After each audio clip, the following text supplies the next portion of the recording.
Welcome to This Organic Life. What up, Jarrett?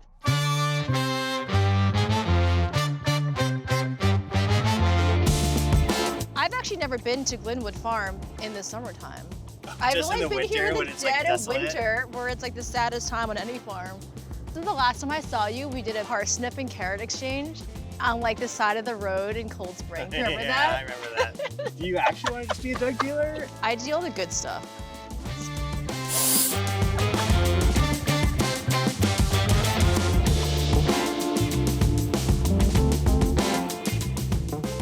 So tell me about your basil harvest today. I brought you pear snips. You would like some? There's a little thing on this side. You have to tell me these things. Okay. I don't actually know how to farm. So we want to leave the plant to regrow. Mm-hmm. So each of these points is called a node. So you want to leave some lower down nodes, but take bigger, larger part of the plant. And then I'm putting 4 or 5 stems together. If I go over here, is that cool? Yeah, like this higher up one is good. Because you're leaving these 2 branches. That's my node. So now you need 3 or 4 more. It's gonna take me forever to harvest your farm.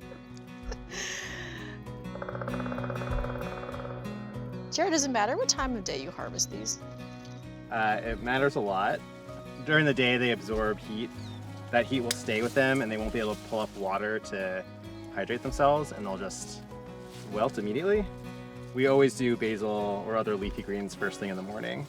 Does that also affect shelf life also? Yeah, it affects it a lot. I found sometimes even harvesting like an hour later can give you a week less shelf life for some greens. You know, so this is all for our CSA pickup later today. Mm-hmm. It is fresher and it should last longer because it's not being shipped from the other side of the country.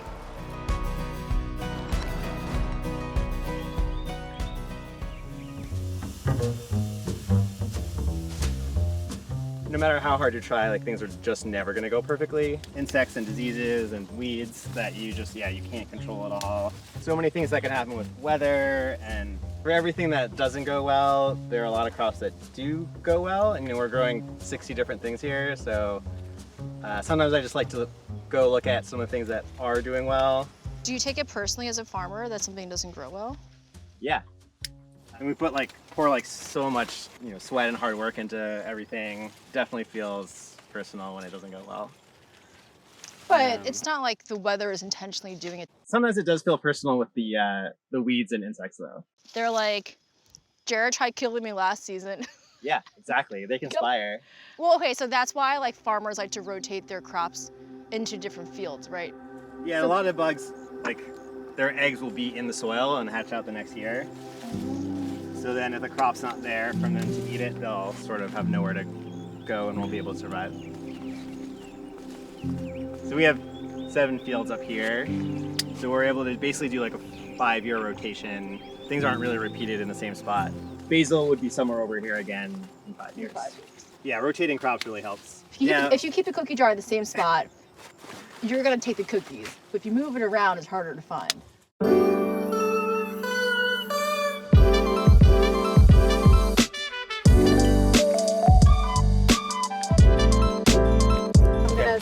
Bring this down and start washing it, and then What is next?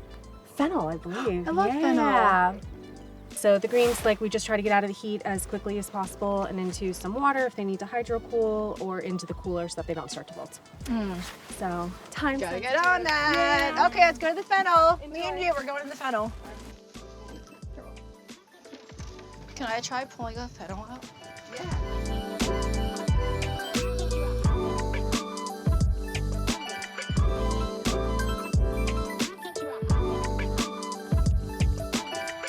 We have our CSA pickup today. So families come and pick up their share that they've paid for at the beginning of the season. They can pick up either once a week or once every 2 weeks. And we also have a small farm store, so some of the produce is going to our on-farm store. And we donate a lot of produce. What do you donate to? Neighborhood food pantries and nonprofits. The Second Chance Foods, they make hot meals with our vegetables. We're actually going there later today, which I'm really excited about. So storage crops you harvest at once, so you would harvest all of your potatoes in the early fall and then have them in storage all year. So yeah, other storage crops are carrots, parsnips, rutabagas, potatoes, beets. So those things can last for several months under the right conditions, which is traditionally how people ate during the winter. So if you know how to properly store your root vegetables, then a farmer can sell them for like 4 to 6 months after it's harvested. yeah, which is really important. Income for the winter when you normally don't have anything else coming in and you have to buy a lot of things for the next season.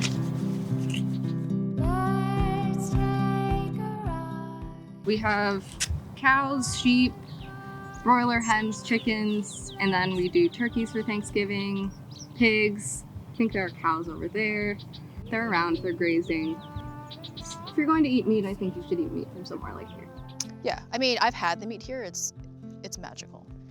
I'm going to use the tops of these fennels to wash my hands.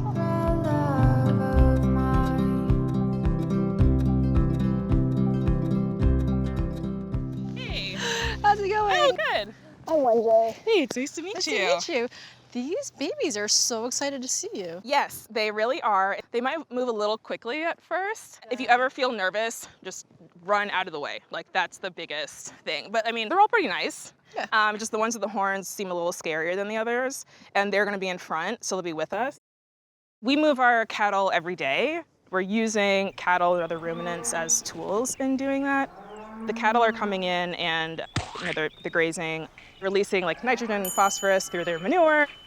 We are like naturally managing this land and adding to it, not just subtracting and extracting all the nutrients. Regenerative.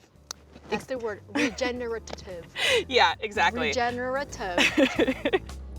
We are based in Fonstok State Park, so we're kind of like a clearing in the woods. We can, both exist within the forest and still produce really high quality meat. It's a really unique and special thing. A lot of farmers also believe that cows are like these mythical creatures. See, they know. They're like, yeah, they're ready. Come on, cows. Come on, cows. Come on. Wow, the song really works. Yeah. Come on, cows. Yeah. Come on, cows. Should we do a little remix, like a come on, come on, come on, come on, come on, cows. Come on. Let's go, buddies. Does it work if you do low also? Come on. Come on. Come on. It's like really important to like know your farmer and know where your meat's coming from.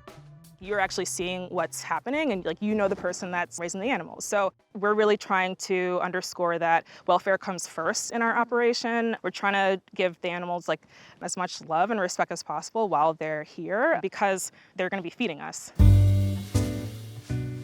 I think whenever someone says like, well, technically this cow is grass-fed, I'm like, so tell me about the rest of that technical part. Yeah, well, technically it's also grain-fed. Right. I mean, we kind of think of like feedlots. A lot of those cattle are, coming from out west where they may be on range for the first part of their life, but then they kind of go into this more intensive system where, they're fed grain to kind of fatten them up a little faster, and then add that marbling or that like intramuscular fat, like the kind of the white lines that you see in steaks, to really like add that because that's kind of what we're used to as Americans. Grain-finished animals finish a lot faster than grass-finished animals. I find with our grass-finished meat, we kind of have like pretty complex flavors. Has excellent marbling and just has a delicious flavor profile. Okay, so let's do this little game. I'm gonna pose and say a label, and you tell me like a 5-sentence description of what that means, okay? Okay. CAFO. CAFO, okay. Fast game, oh, CAFO. Oh God, it's concentrated animal feeding operations, I think. I mean, you're really packing in animals in a small area, feeding them lots of feed, and then you end up with all this waste to deal with. So it's like the exact opposite of what we do, where our animals are spread out on this huge property, spreading their manure all around, so we don't have to deal with waste. We don't have those manure lagoons. CAFOs are, the exact opposite of what we do here. Grass-fed. Grass-fed can mean grain-finished. 100% grass-fed, grass-finished. Yeah, that's us. That's what we do here, and you'll find a lot of other small farms in the Hudson Valley are doing that exactly, to work with the land and to produce the best quality meat possible. Multi-paddock grazing. I mean, it's the best way to go. We end up moving our animals through many paddocks throughout the season. We move them daily. That way, we are like concentrating their impact in a certain area of our pasture. It gives us like more control to be able to like better manage the grass out here. I have a good one. Organic. Also wonderful. We are not certified organic. Our livestock operation is not. Organic's a tricky one though. Once again, I'm gonna go back to know your farmer, because while you'll see organic in the grocery store, nowadays organic can kind of feel a little conventional. You can be organic and grass-fed and just like keep the animals concentrated in one area. It's not this sort of bucolic scene that maybe you see on like a milk carton or on labels like that. So there's no rules about how often you have to move them around pasture. Right, so the USDA is regulating a lot of like the inputs that go into the farm, but it's not talking about those like welfare practices. Should I hug her? Yeah, you can do that, but yeah. Sorry. How does it feel being a caretaker of this land that's been here for so long, that you guys are trying to cherish? And it's an honor to be able to do this. There aren't a ton of Black livestock farmers in our region and unfortunately in the country anymore. It feels pretty special to be able to come here every morning and raise animals and maintain this property and be able to do so within such a unique environment of Fawnstock State Park.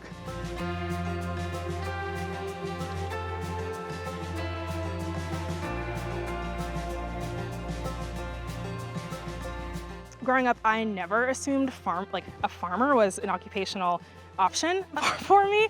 And so I hope that just by doing what I'm doing, I can show people that this is an option, you can do it. It's tough for everyone, but just because you don't see a lot of folks that look like me doesn't mean that you can't come and do it as well. On a farm, it's spiritual growth, mental growth, it's your connection to nature, it's your physical health, it's the sun, the vitamin D. Yeah. This is beautiful. Why would you not want to be here all the time? Yeah. Great. Thank you so much. Yeah, of course. That was awesome. Yeah.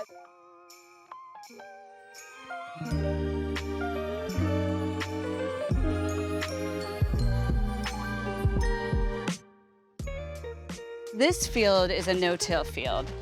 I think you guys were up earlier in our what we call our production field, which is a slightly larger field that we use small machines to tend. This is a no-till field, cool. All done by hand.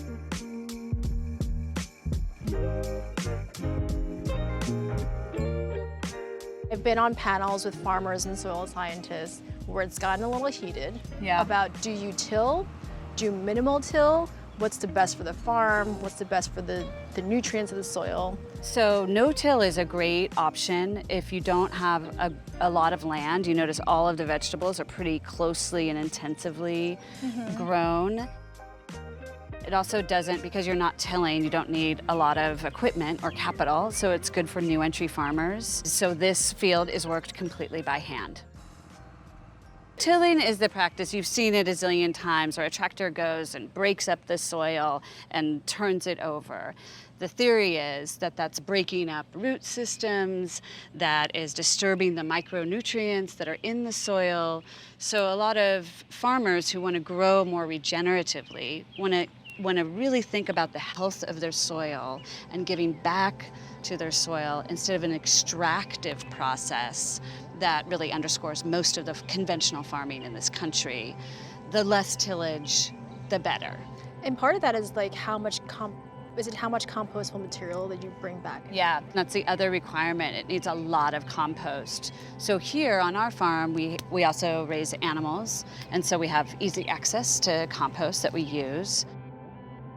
It's not simplistic. It's not till or no till. It's not eat meat or don't eat meat. It really depends on how that meat was produced and raised. Are you talking about a confined animal feeding operation? Or are you talking about 100% grass-fed, pastured beef?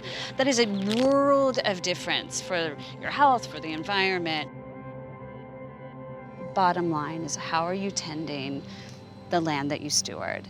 And the farmers that we train here at Glynwood and that we work with and support and resource, all of them come to farming with a mindset of working in harmony with nature, getting wonderful, beautiful food out of the ground, but doing so in a way that that land can continue to give and give and give year after year.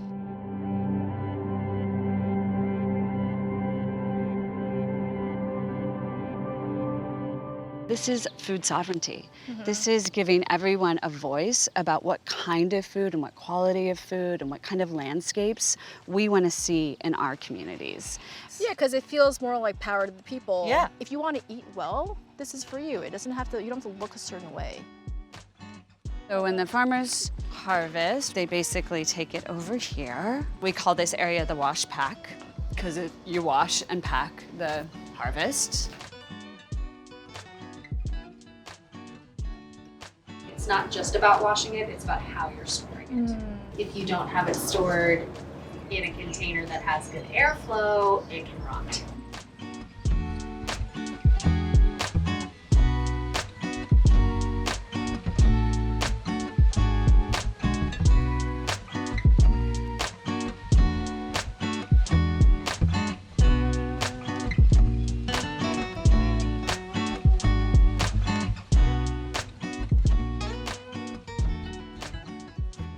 So here's a bin of squash to be brought over to Second Chance, and then we're going to deliver the rest.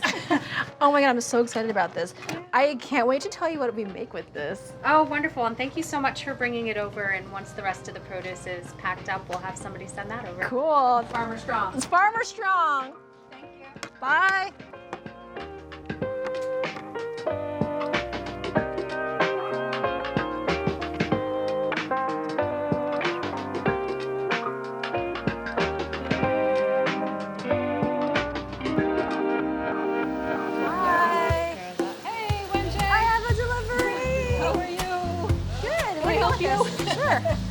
Got a lot going on today. Looks like it. What are you guys making?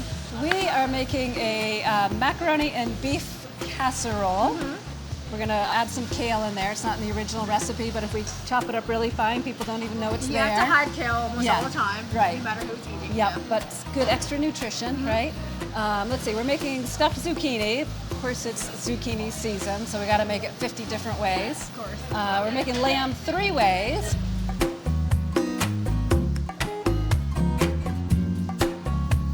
Making a Greek cucumber and dill salad. It's also cucumber season, of course. We'll figure that'll go nicely with the lamb. So this food is getting distributed tomorrow to local families, individuals in need. It's usually about 130 people. We cook like 3 or 4 meals for them. We pack up groceries as well.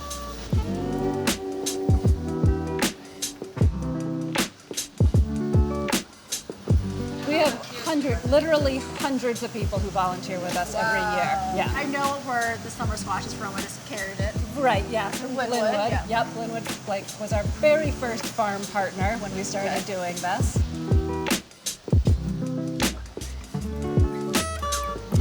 Almost everything we cook with would otherwise be wasted. It's good quality food. Yeah.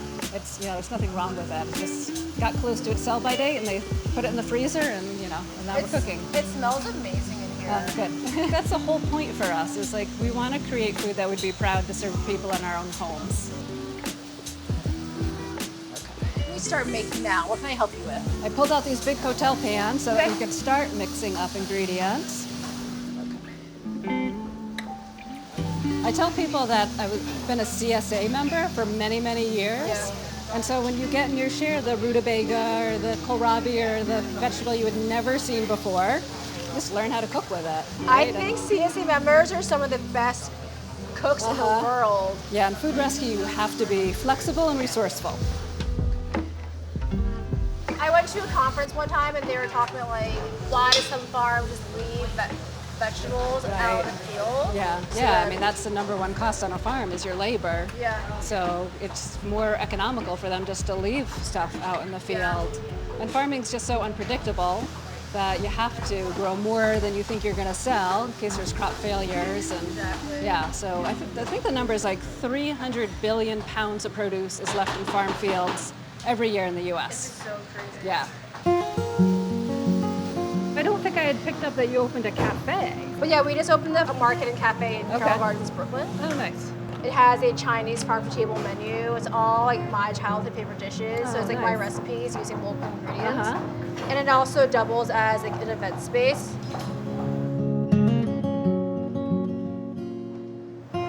So my great-grandfather used to have a produce store in China. And then my grandfather used to work with the Taiwanese government portioning out land for farmers. And then when he came to this country, he would make these red bean buns and have my dad like pedal it on a bicycle and deliver it. I have like a direct lineage of both my grandfather's and my great-grandfather's like ideas. So I feel it's really good to be able to be this extension of what they wanted to do in life, but they didn't get to actually fully do. Hey, how much of that cheese do we put in here? Enough. Cool. I mostly cook kind of intuitively, you know, my God, I love not intuitive measuring. cooking. At the farm, if it gets left behind, it's going to become compost, right? It's going to go back to the soil. But from the stores, it's going to end up in the landfill or the incinerator.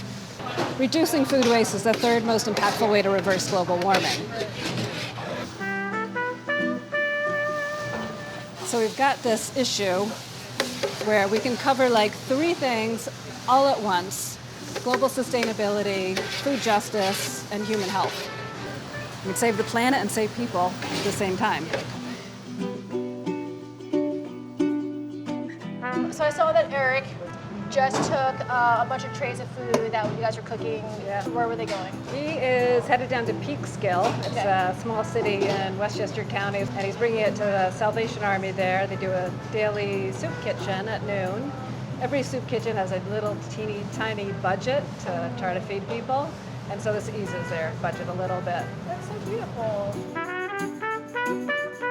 Well, I'm really impressed with your culinary skills, and I also wanted to thank you for everything you do, because it's a lot of work, and the fact that you've dedicated your life to supporting farmers, but then also supporting your community. It's a massive thing to do in life, so thank you for doing that. It's pretty amazing just how all of these different partners have come together to make this happen. You know, really, it's taken a whole community.